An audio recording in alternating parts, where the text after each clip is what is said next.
So this here is a brand new COROS Pace 4, a watch that has considerable hardware upgrades compared to the existing Pace 3, but falls a little bit short in certain departments compared to the higher end Pace Pro. I've been putting this watch through its paces over the last little while, swimming, cycling, running, you name it, to figure out where it works well and where it falls a little bit short. With that, we'll just simply get into what is new compared to the existing Pace 3 and talk about my experience using it. So the very first thing you notice about this watch is the fact that it has an AMOLED display compared to the existing MIP-based display on the Pace 3. This falls in line with the rest of the COROS series switching over to AMOLED. The AMOLED display in the Pace 4 is a 1500 nit AMOLED display, so plenty bright for all sorts of scenarios, including bright sunlight. I live on a bright sunny Mediterranean island and had no visibility issues seeing that display. Now, the display did technically decrease in size from 1.3 inches down to 1.2 inches, but it drastically increased in the resolution of the pixels within that particular size. That said, I didn't really notice a difference in the display size when you're comparing these two side by side, or of course using the watch day to day or working out with it. Now, I can already hear the concerns about what AMOLED does for battery life, especially around GPS. And the good news is the Pace 4 GPS battery claims, if you see in this chart right there, absolutely destroy the Pace 3 in every single category. Whether you have always on or you have gesture based, it destroys it across the board. In my testing is finding things that are broadly consistent with that. I've been mostly using the max satellite mode there with the always on display. I always do always on display in all my watches, and things are good there. Now, of course, the downside with an AMOLED display, as of at least 2025 anyways, is the fact that that smartwatch daily battery life in always-on configuration is substantially less, down to 6 days there compared to the previous 15. If you're using gesture-based though, it's the same as a Pace 3 in that 15 days. And just a very quick 2-second primer there, gesture-based means that when you put your wrist down, the display turns off, you raise your wrist up, the display turns on. Versus always-on mode, when you dim it, you can see the display just barely there. It's kind of hard to see in the camera right now. And then once I raise my wrist up, it goes ahead and goes back to full brightness there. Again, I always use always on mode because I always like to be able to see the time even my wrist is down. A new heart rate sensor on the back. It is the same one they put in other recent COROS watches, and this heart rate sensor is really good. COROS has clearly spent a lot of time on not just the hardware, but frankly, far more importantly, the software algorithm behind it over the last year or so, and it shows. As you'll see in my heart rate charts in just a moment here, things are really, really good here. So like solid kudos to COROS on that, but again, we'll talk about that in just a second. Oh, actually, hey, a quick note before the next one here. If you're finding this video interesting and useful, if you can just watch it all the way through, that's the only thing the YouTube gods care about these days, and it really does help out this video and the channel quite a bit. Now, next up on the newness list here is a new button is in town, the action button right there. This is in addition to the existing buttons that you see on the right-hand side, that digital crown, and then the other button in the lower right-hand corner there.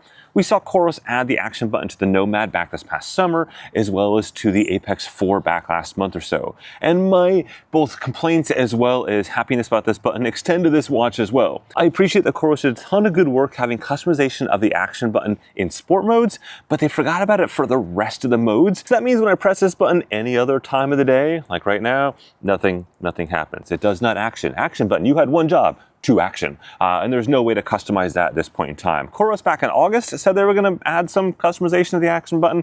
Hasn't happened yet. So hopefully that happens at some point. Now, that said, one of the things you can action with this action button while in a sport mode is usage of the new microphone. So they've added a microphone to this, very similar to the Nomad as well. There is no speaker, to be clear. So just a microphone. So you can't use this for voice calling, for example, because you can't hear the other side of the conversation. And likewise, you can't play music back on this because there's no speaker. There's just a beeper, versus the Apex 4 has both a speaker, a proper speaker with voice prompts and stuff like that, as well as the microphone portion. In any case, allows you to record voice pins. So this means you're out on a workout or whatever the case is, you see something amazing or have some amazing thought in your head about some new idea, you can go and hold this down and access the voice pins menu and put a voice pin there. You'll then see those voice pins later on in the activity summary section, and you can play back the audio right there. The quality is pretty good, and I appreciate the little transcriptions they do as well. That's a nice touch. However, what is new to the Pace 4 is the ability to also do your perceived effort after a workout. So you'll go down and you'll see RPE. That's basically how hard you felt the workout was at the end of your workout, and you can put a voice note there as well. Just like with the voice pins, you can see this after the fact and see that particular note. This was just a nice, evenly paced run, kind of increasing tempo towards the last couple kilometers. overall felt pretty good. Now my comments here mirror that of the voice pins over the last few months. For some people, they'll love this. For me personally, I don't find a use for this. I'm just not going to audibly tell my watch how I felt afterwards, let alone look at that later on. But I certainly understand some people might, and I think if there was some sort of adoption around an industry standard of this, it could be really useful for athlete-coach relationships. For example, my wife will leave little WhatsApp voice messages to her coach after a really big workout. It's sort of the same thing. Obviously, though, in this case, this is just kept within the COROS ecosystem, so it's not super useful on Training Peaks or other platforms like that. The fact that they did add cycle tracking to this watch, the fact they're adding it to a bunch of other COROS watches is part of an update that was announced about a week or two ago. But I just wanted to mention that this is both on the watch itself as well as the app. Now, a very fast rundown of some hardware things I want to quickly mention. Number one is they maintain the 22mm bands, so you can swap back and forth between these bands or many of other COROS's watches that have that same band size. Number two, the weight is 40 grams in the default silicone strap right there, or 32 grams if you buy the optional nylon band, relatively similar to the nylon band on the Pace 3. The thickness is 11.8 millimeters. And there is a new display flashlight option. This is coming to a bunch of other COROS watches as well. This basically uses the AMOLED display as a flashlight. There's not a dedicated LED flashlight beyond that, but hey, this works in a pinch. And is offered in two colors, black and white, as you see right there. And thus, now's a good time to talk briefly about price before the accuracy bits. The price has increased from $229 on the Pace 3 up to $249 for the Pace 4, which I think is fair in the grand scheme of pricing increases right now. Here is the full chart, though, of pricing for around the world. Notably, though, the price of the Pace Pro is decreasing down to $299, and then the Pace 3 is decreasing down to $199. This is a super clever move on COROS's part, because the core feature that the Pace Pro has that the Pace 4 does not is offline maps. There's no offline maps in this watch. You can do navigation, and I did navigation on some of my workouts as well. You get breadcrumb style navigation like you see right there, but you don't get those offline maps. So essentially COROS is saying, hey, you know, for 50 bucks more, we get you some offline maps. And those maps are free anywhere in the world. And I suspect that's a brilliant upsell strategy. Likewise, at the other end, with the Pace 3 dropping down to $199, that is a good protection strategy against Garmin sales. Garmin sales have always been a bit of a challenge for COROS on their previous generation devices, especially coming up now on the holidays, where people go, oh, I can have a fully functional, a little more polished Garmin watch as opposed to a COROS watch for the same price, and that tends to hurt COROS there. So I think the $199 price on the Pace 3 is a very clever move as well. So without just simply dive into the heart rate and the GPS accuracy bits, this won't take very long. It's pretty good. So first up here, this trail run, you can see on the heart rate side, it was variable as I went up and down different inclines and declines and whatnot. No problems there across the board. Pretty solid. One minor blip there around the 10-minute marker, but otherwise pretty good. From a GPS standpoint, you can see at a high level, it looks pretty good. Never mind that random Apple Watch going across there. I accidentally hit pause midway through that run in the trees. One thing though I did notice in the trees, you'll see this on a few other runs, is that when I was going certain directions, the COROS Pace 4 would be slightly offset on the track compared to the other watches. And this is something, it's not very much. It looks like it's maybe like 3 meters or so, just enough that you notice it when you're like running on the sidewalk or something, and you'll see that in just a second. If I look at this like tempo-ish run that I did right here, you can see the heart rate, it is spot on across the board, really good there. And the GPS accuracy for that is also really good because it was frankly pretty well open. Instead, let's kick up the complexity a bit, and this is an interval run from a couple days ago. These are 400-meter repeats here, and no problems with this. You see it is very, very good, virtually identical to the chest strap and beating the Apple Watch Ultra 3 from a heart rate accuracy standpoint. Likewise, the GPS accuracy on this was also spot on too, even in some building sections of like, 10-story buildings and stuff, no problems there either. Then yesterday I went out for a little over an hour run, somewhat steady state, but a kind of slowly building in intensity.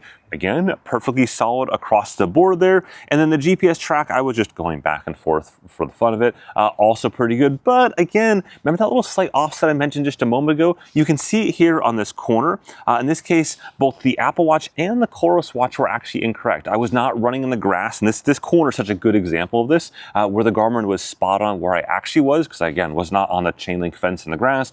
And as you can see, we're not talking very very much. We're talking like 2 to 3 meters at most away, and only in certain orientations or directions. This is likely a side of the body sort of thing. Both the COROS and the Apple Watch were on one side and the Garmin was on the other side, except the Garmin got it right in all the directions versus the COROS and the Apple Watch sort of mixed it up in certain directions. Now, before we get to the open water swim, 2 quick cycling workouts. That bird, if you can hear it, is very, very loud. Number 1, indoor cycling, no problems at all from heart rate standpoint. You can see that is virtually spot on. Outdoor riding is kind of what you'd expect outdoor riding on most watches. It's not horrific, but it's also not great. Wrist-based optical heart rate is really, really tough while riding. You have your kind of arm tensed out like this, and it's not great, but nonetheless, here's just an example of what you can see there. The GPS track for this was perfect, and so kind of forgettable in that sense. So that brings us then to the final GPS track, which is this open water swim here.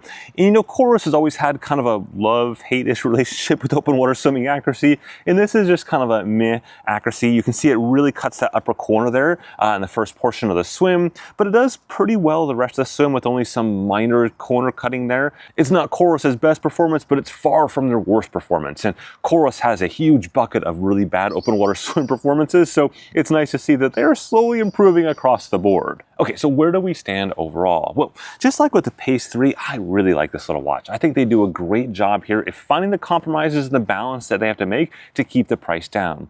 Whether it be from a material standpoint or be things like not having offline mapping, but offering that for $50 more in the Pace Pro, COROS has done a good job here. However, unlike their competitors, in particular Garmin, COROS doesn't really hold back much in the way of software features from this watch. This watch has essentially all the same software features as even a Vertex series watch, as long as the hardware permits it. So for example, you won't see the call features in here that you might see on the Apex 4 because again, it doesn't have that speaker. But for the vast majority of other features, except for a handful of sports profiles tied to higher waterproofing ratings and whatnot, they're pretty much the same across the board. Something that I really appreciate. But the only criticism of sorts here is that, as I mentioned earlier on, when it comes to pricing, once Garmin puts some of their watches on sale, this becomes a bit more challenging, in particular for something like the Vivo Active 6, which is normally at $299, probably will see it on sale for like $249, bringing it to the same price point as this, yet that has far more features. It doesn't have maps either, so this doesn't have maps, but it has a lot of other features that make it a bit of a challenge for COROS. But those watches aren't on sale all the time, and when they're not, this is a great little watch, and COROS has that offline mapping at $299, something that Garmin doesn't have offline mapping until way higher up the price food chain these days. Anyways, hopefully this helps with your buying or purchasing decision. With that, have a good one.